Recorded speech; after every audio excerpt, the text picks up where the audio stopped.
আমার মনে হয় ওনার দেশে শান্তিরক্ষী বাহিনী প্রয়োজন। ওই জন্যই উনি বলছে যে ওনার দেশের জন্যই মনে হয় আমাদেরটা ভুলে উনি বুঝে ফেলছে বাংলাদেশের দরকার। কোনো ধরনের হুমকির মুখে নেই, আমাদের সার্বভৌমত্ব কোনো হুমকির মুখে নেই। আপনারা জানেন যে ভারতীয় মিডিয়া অপপ্রচার চালাচ্ছে, এরা বাংলাদেশ সম্বন্ধে অপপ্রচার চালাচ্ছে। এটার জবাব কিন্তু আপনারা দিতে পারেন সত্যি ঘটনা প্রকাশ করে। না, কোনো ধরনের উদ্বেগজনক আশঙ্কা নেই, কোনো যুদ্ধ, ওরা বাদ যুদ্ধ করে যাচ্ছে। আপনারা এটার প্রতিবাদ করবেন এবং আপনারা যে সত্যি ঘটনাটা আপনারা প্রকাশ করবেন। তবে ওদের সেই সময় ওদের মুখে চুলকানি পড়বে যে ওরা যে মিথ্যা ঘটনাটা প্রকাশ করতেছে, এইটা জনগণ এবং বিশ্ব মিডিয়াও এটা অ্যাকসেপ্ট করবে না।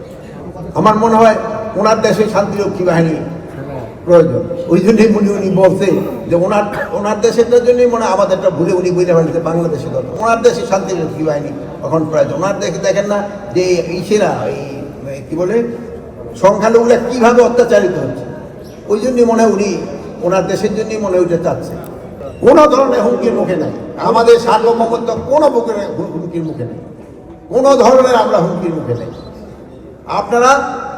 আমরা সব একসাথে হয়ে এইটার এই যে ওদের যে মিডিয়ার প্রচারণা আমরা প্রতিবাদ করব। আপনারা জানেন যে ভারতীয় মিডিয়া অপপ্রচার চালাচ্ছে, এরা বাংলাদেশ সম্বন্ধে অপপ্রচার চালাচ্ছে। এটার জবাব কিন্তু আপনারা দিতে পারেন সত্যি ঘটনা প্রকাশ করে। এটা ভারতের একটা কি বলবো মানে এইরকম একটা নগণ্য প্রচার, একটা মিথ্যা প্রচার, এটা অন্য দেশের প্রতি যে করতে পারে এটা শুধু ভারতীয় মিডিয়াই পারে, অন্য কোনো দেশের মিডিয়া মনে হয় এরকম পারে না। এটার প্রতি উত্তর আপনারা সত্যটা প্রকাশ করে আপনারা দিবেন। আমরা যারা এই দেশে আছি আমরা সবাই একসাথে এটার প্রতিবাদ করি। সময় দরকার ওইটা আবার পুরা ওই পূর্বাবস্থা ফিরে আনতে। এই যে ধরেন যে কোথায় হয়তো বন্যা হলো বা ফায়ার হলো, একটা বিল্ডিং ধস হলো, সব জায়গায় কিন্তু একটু সময় দিতে হয়, সাথে সাথে কিন্তু আগের অবস্থায় ফিরে আসে না। যেমন আগুনটা নিবানো হয়ে গেল, বিল্ডিংটা আবার সে আগের অবস্থায় ফিরে আসবে না। এর জন্য কিছু সময় দিতে হবে। আপনারা জানেন জুলাই বিপ্লবের পরে যেই পরিস্থিতি ছিল, ওই পরিস্থিতি থেকে আমাদের উত্তরণের জন্য সময় দিতে হবে। শিয়া বাটার ও ভিটামিন ই সমৃদ্ধ lily glam beauty soap. Lily, always beautiful.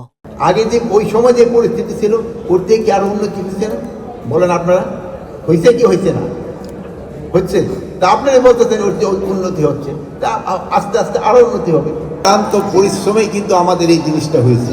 তারা শুধু এই অগাস্টে নয়, এরা কিন্তু প্রতিটা সময়ই যেখানে কোনো ধরনের দুর্ঘটনা হয়, এটা অগ্নি দুর্ঘটনা হোক বা অন্যান্য যে কোনো দুর্ঘটনায়, তারা কিন্তু সব সময় আগে আসে। এই জন্য তারা কিন্তু সবসময় ধন্যবাদ পাওয়ার যোগ্য। তারাই কিন্তু আমাদের এই ছেলেমেয়েরা এই কাজগুলি করতেছে। এই জন্য আপনারা তাদের আরও উৎসাহিত করবেন।